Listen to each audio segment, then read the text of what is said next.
Hi doctors, welcome to 𝗖𝗵𝗵𝗺. We are discussing the respiratory system infections and we are in the 5th class of respiratory system infection discussion. In this video, we are discussing the pertussis. The name of organism causing pertussis is Bordetella pertussis. And pertussis is also called as whooping cough. So, these both entities, either the whooping cough or the Bordetella pertussis, are important, and here we are starting with our discussion. But before that, let me tell you that in respiratory system, gram-negative bacteria and especially the non-fermenting gram-negative bacteria and especially the non-fermenters gram-negative bacteria like Pseudomonas, Acinetobacter and Burkholderia are also very important. So, after pertussis, we will discuss one by one the non-fermenters gram-negative bacteria, Pseudomonas, Acinetobacter and Burkholderia. My dear friends, this is itself a question that which all are the non-fermenters gram-negative bacteria. The answer is Pseudomonas, Acinetobacter and Burkholderia. So, starting with the very first one, Bordetella. So, Bordetella pertussis is the full name of the organism. So, Bordetella pertussis is also called as Bordet-Gengou bacillus. Okay. So, there was a very famous movie in India that was 𝗏𝗏𝗵𝗵𝗺. So, that Gengou you can remember, Bordet-Gengou, no, Bordet-Gengou. Okay. Remember, Bordetella is a aerob, Bordetella is non-motile, Bordetella is coccobacilli. Okay. So, Bordetella is aerob. So, how to remember? See this B and O coming. Okay. So, this is telling you about the Bordetella. Okay. Now, why Bordetella is bored? Can you see bored? Bordetella is bored. Why? Because first of all, Bordetella does not want to go anywhere. It doesn't go anywhere. Right? So, why it doesn't go anywhere? Because it can't go. Why? Because it is a non-motile organism. And Bordetella is bored because no particular shape, neither coco nor bacillus, it is having coccobacilli shape. That's why Bordetella is shape, having no particular shape. So, bored of his life. Okay. So, Bordetella is living a lifestyle of boredom, right? Not motile. So, Bordetella even didn't go to the school. That's why Bordetella doesn't know how to do proper signatures. So, Bordetella just know how to apply the thumbprint. So, what does this mean? That in the gram stain, it gives what? Thumbprint appearance in the gram stain. Now, Bordetella doesn't go out for a walk even. Okay. Doesn't go out for a walk. So, it is becoming like fat like potato. So, the selective media for Bordetella is potato. So, Bordet-Gengou potato-glycerol media. Bordet-Gengou, the name of organism, potato-glycerol media. Okay, right. So, I told him, please open your YouTube and start exercising. Okay, open the YouTube, start exercising. He started opening the YouTube, didn't go to see the exercise video, again started to watch my video. So, he retained that normal weight, retained the weight, retained. So, that weight retention or you retained the weight. So, retain, regain, or you can say gain the weight again. So, regain the weight. That means Regan-Lowe media is also again this. So, once I was very angry, what I did, this was the fat belly of Bordet-Gengou. I cut the belly down in two halves. So, the belly was cut into two halves like this. So, this is the bisected pearl appearance. And can you imagine bisected pearl may look like a mercury dot, like aluminum paint, right? So, bisected pearl, mercury drop, aluminum paint. is what it looks like. Okay. So then after that he got slim and trim. Okay, he got what? He got slim and trim, just like what? Just like a filament. Okay, he got slim and trim just like a filament. So what are the virulence factors? Filamentous hemagglutinin. Filamentous hemagglutinin. So remember, filamentous, F for filamentous, F for fusion of the bacteria, for the adhesion, filamentous hemagglutinin is required.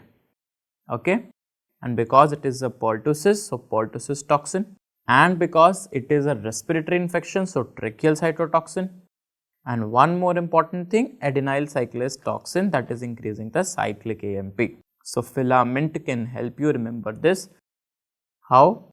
F for actually the filament, T for tracheal toxin, and the A which is coming here is for A, adenyl cyclase toxin, ACT.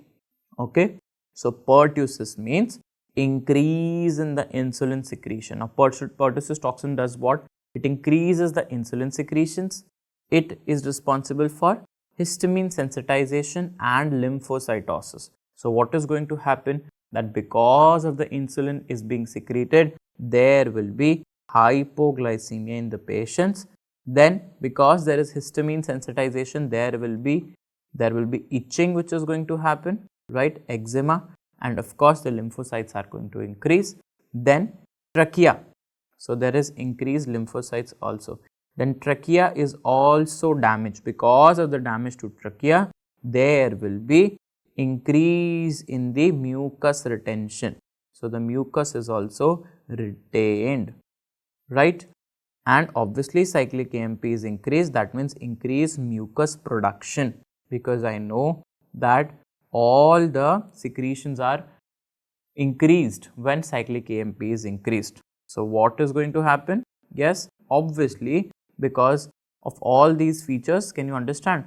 Increased lymphocytes, increased mucus production, increased retention, there will be, yes, there will be what? There will be cough with the sputum. Okay, cough with the sputum is going to be there. There will be allergic manifestations also because of increased lymphocytes, because of histamine sensitization, and definitely the increase in the insulin secretions. Okay.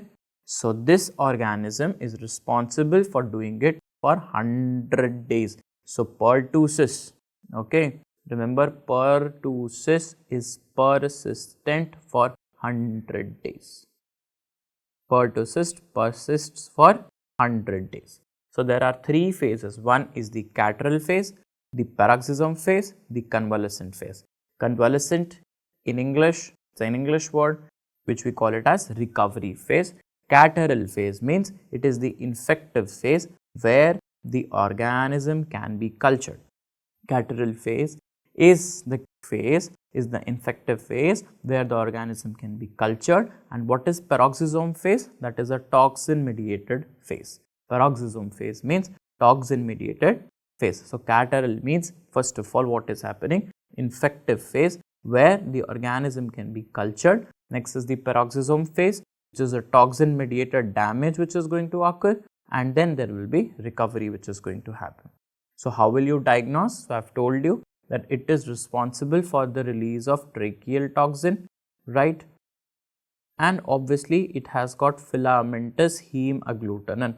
So what does this filamentous hemagglutinin do? It is responsible for the fusion. So fusion, or it is responsible for the attachment in the respiratory tract. So respiratory tract attachment means there will be no nasal attachment. So perinasal swab you are going to take, then post-nasal swab you can take, ELISA, PCR, and a cuff plate. This is the very important cuff plate. Till now in my medical college, for the people who are, children, small children, ICU children, they used to cuff in the plate, and this organism used to grow. So this cuff plate is very important for pertussis, and you have to remember how to remember cuff plate, P for plate, P for pertussis.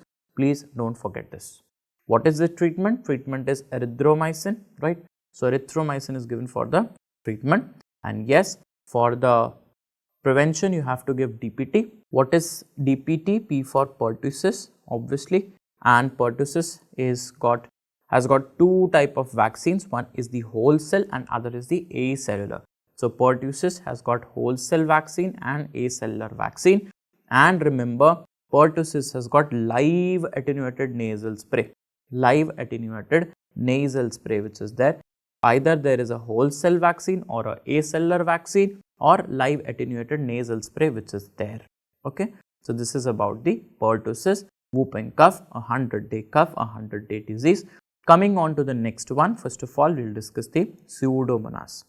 So my dear friends, remember Pseudomonas aeruginosa. So Pseudomonas is a very notorious, okay, Pseudomonas is a very notorious infection. That's a hospital acquired infection, okay. So hospital acquired infection causing infection is Pseudomonas. It is a motile organism. It is having a sweet fruity grape smell. So very simple, very easy to remember. Remember like this: pseudo, M-O-N-A-S. So what is M-O? M-O means it is a motile organism. So N-A-S, S for what? S for it is having the sweety odor. And pseudo. Pseudo means what? That pseudo means he is a liar. He is a liar. He is naughty. Why he is naughty? Because he is notorious. Why he is notorious? Because he is going to grow in the hospitals. Hospital acquire infection. Okay. So I think this is very clear to you. Pseudomonas, naughty, notorious, motile, having sweet odor. So it is notorious also for a reason that it is responsible for different pigment formation like pyocyanin, that means bluish green, pyomelanin like brownish black, pyorubin like red, and pyoverdin like yellow. Okay. So rubin red everybody knows, melanin black everybody knows, cyanin bluish green everybody knows, verdin also you have to remember, just like bilirubin, biliverdin. So biliverdin is what? Biliverdin is also yellow in color. Okay. So similarly pyoverdin is also yellow in color. Coming on to pseudo. Now see, Pseudomonas, as I have told you, this is a liar. Okay. So he is a liar. Why? Because earlier what used to happen, we used to give antibiotics. Not earlier actually, for all organisms, if you give antibiotics, antibiotics kill the bacteria. Okay. If you give antibiotics, the bacteria is killed. Whereas if you give antibiotics to Pseudomonas, Pseudomonas is going to grow. Pseudomonas is going to grow. So it's a lie for Pseudomonas that antibiotics kills. No. There is a cetrimide, that is, cetrimide is an antibiotic. It is the culture media for Pseudomonas. Pseudomonas grows in that, forming a bluish green pigment. Forming a bluish green pigment. What are the clinical features? Pseudomonas. So first, so actually there are a lot of clinical features which Pseudomonas is associated with. Let's just read them first. It is responsible for doing the burns and the wound infection. It is responsible for the hospital acquired infection. It is responsible for causing the Shanghai fever. It is responsible for causing ecthyma gangrenosum. So there will be gangrene formation, there will be central necrosis that is going to happen. Ecthyma gangrenosum. It is responsible for causing swimmer's ear. It is responsible for causing malignant otitis externa. Okay, or you can say So E has two, one is ecthyma and other is going to be otitis externa. And similarly swimmer's ear and Shanghai fever, yes, we have discussed. Okay, after that wound infection I have already told you. Then next coming to hospital acquired and ventilator associated pneumonia. Next is meningitis, diarrhea and UTI. Okay, meningitis, diarrhea and UTI is going to be there. Okay, clear? So remember these are actually very important. So the mnemonic is bushes. Okay, so the mnemonic is bushes, or you can bushes is the mnemonic. So what is B? B for burns is going to be there. Okay, what is U? U for urinary tract. So the tract which is ahead is urinary, the tract which is behind causes diarrhea. So you can remember easily with the help of U, that one is the UTI and other is the diarrhea. What is S? S for Shanghai fever. Yes, S for what? S for Shanghai fever also, S for swimmer's ear also. So, it is done. What is H? H for hospital acquired infection and naturally the ventilator associated pneumonia. Then what is E? E is the ecthyma gangrenosum, and obviously one more is malignant otitis externa. That means the external ear is involved, malignant otitis externa, right? And one M is there. So, just to remember, you can say my, or you can not my actually, yeah, you can say that Bush's Mall. So, name of a mall is Bush's Mall, like that. Okay. So, M for correct. Okay. So, or you can simply do what? Bush's is the mnemonic and pseudomonal M can be written in capital here. So, Pseudomonas bushes. Again, that is my way of remembering. If you have some better mnemonic, you can suggest anyways.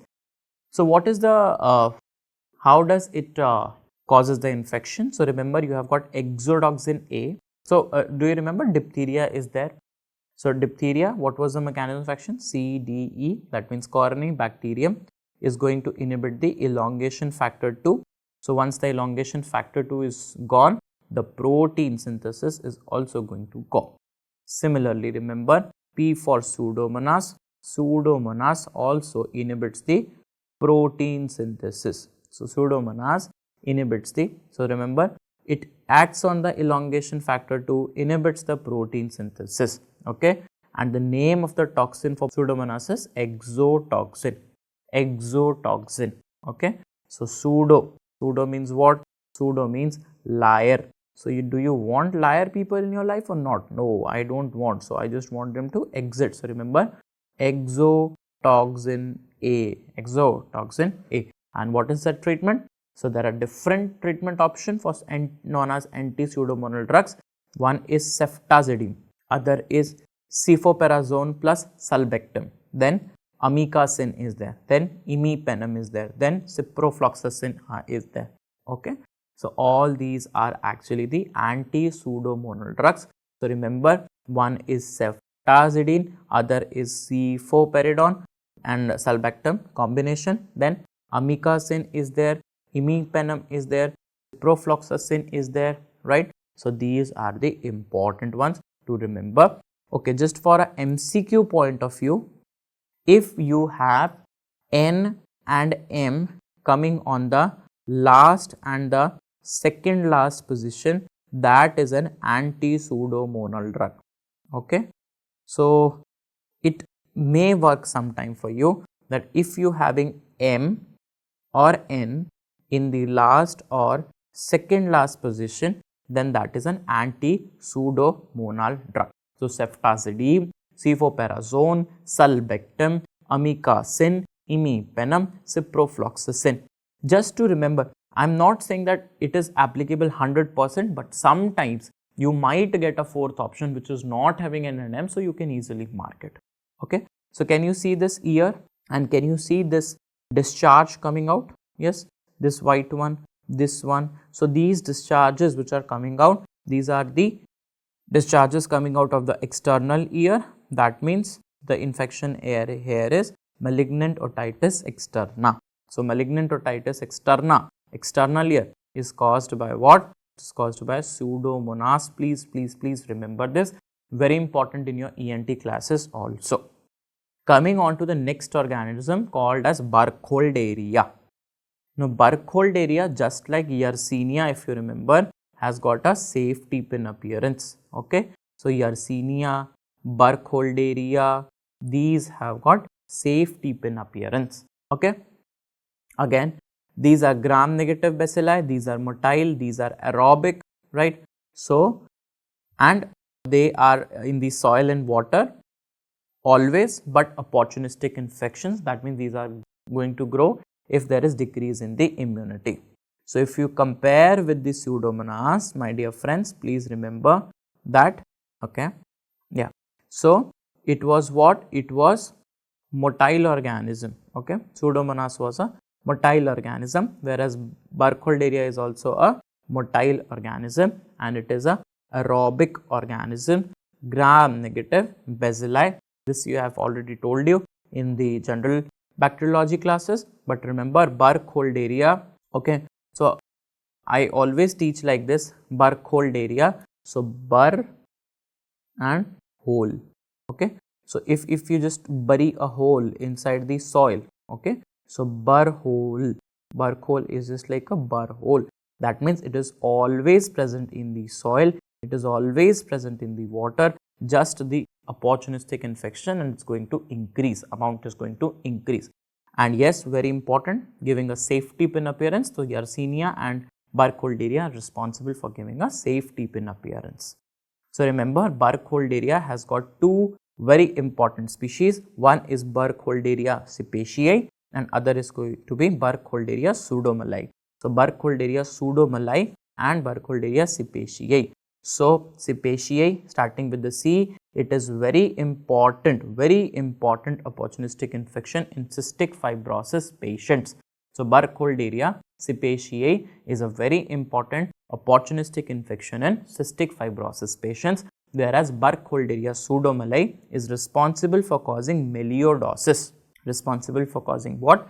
Melioidosis. Okay, that is also called as Whitmore's disease. So pseudomallei responsible for causing melioidosis, that is Whitmore's disease. So what is the virulence factor? Simply please understand, virulence factor is going to be biofilm formation. This is the most important one. Okay, bio. So you know, soil is biological, water is biological. So soil, water both biological. You can remember biofilm. You can remember what? You can remember biofilm. Okay, biofilm formation. Okay, clinical feature, yes, I have told you, 𝗵𝗵𝗆 respiratory infection, especially in the cystic fibrosis. Okay, and the pseudomonas, okay, leave this pseudomallei. The Burkholderia pseudomallei, the responsible for causing melioidosis. What does this melioidosis means? It is responsible for causing pneumonia. It is responsible for causing abscess like liver abscess, spleen abscess, prostate abscess, and yes, high chances of mortality are there. But what you have to remember, melioidosis means one is pneumonia and other is the abscesses which is there. Okay, so melioidosis means pneumonia as well as abscesses which are going to be formed. So what is the treatment? If just you know, this 𝗲𝗏𝗏 is the very important drug for 𝗵𝗵𝗆. Okay, so C for 𝗵𝗵𝗆, C for 𝗲𝗏𝗏. And the Burkholderia pseudomallei, you have two phases, intensive phase, eradication phase. So intensive phase you give ceftazidime, and eradication phase you give the 𝗲𝗏𝗏 plus doxycycline. So yes, write the ABCD, C, D, E, C for 𝗲𝗏𝗏, D for doxycycline, E for eradication. And for intensive phase you have got ceftazidime, which is important, because if you see in ceftazidime, the letter which is getting 2 times, this is the I and this is intensive phase, you have to remember. Now two things which I want you to remember please. One is the Burkholderia, the selective media. So remember, if I am burying a hole, okay, if I am burying the hole, okay, that's one way. Okay, so basically after death you burr the hole, not burr the hole but actually the grave. Okay, that's one way. Or otherwise, in some religions what they do, they convert the body into ashes. So burr, that means Burkholderia. The selective media is the ash down media. So Burkholderia, ash down media, you can remember likewise, it will be easy for you. Okay, Burkholderia, ash down media, that's important. And a general knowledge question actually, this Burkholderia is also called as Vietnam time bomb. It is also called as Vietnam time bomb. So it was used in the World War to produce the melioidosis. Okay. Coming on to the last topic for this lecture, that is called as Acinetobacter. Now Acinetobacter is a gram-positive aerobic non-motile coccobacillus. So can you see coccobacillus non-motile, just like Bordetella. So it is gram-negative aerobic, right? So aerobic BO is also coming, just like Bordetella. So remember like that, it is the Acinetobacter is just like Bordetella aerobic non-motile coccobacillus, gram-negative bacteria. Remember, Acinetobacter is a opportunistic pathogen. It survives longer in the hospital infection, right? So, most important pathogen is Acinetobacter baumannii, and Acinetobacter baumannii has got capsule, has got biofilm formation, okay, and they have got a very important property of multiple drug resistance due to efflux pumps and beta-lactamases. So, this is A, this is B, this is B, this is C. So, A, B, C are important. What is A? A for Acinetobacter, B for Acinetobacter baumannii, C for it has got capsule, and wherever capsule comes, the rhyme is AVSM for capsule. Now, you people will write in the comment section what does AVSM means, okay. Now, what is B? B for the biofilm formation, and what is very important, what is the multiple drug resistance they are talking about? Remember, multiple drug resistance because of efflux pumps and beta-lactamases, okay. So, what does this mean? So, basically, whatever the drug, okay, this is my Acinetobacter baumannii and these are the efflux pumps. So, whatever the drug is coming inside, they have got a property to take that drug and to throw it outside. This is called as efflux pump, and if you are giving beta-lactams, my dear friends, they have got one very important enzyme, that is beta-lactamase, which is going to kill that beta-lactam antibiotic, and there is no antibiotic which will function, so the bacteria can survive longer. Hence, this is the virulence factor mechanism being used by Acinetobacter baumannii.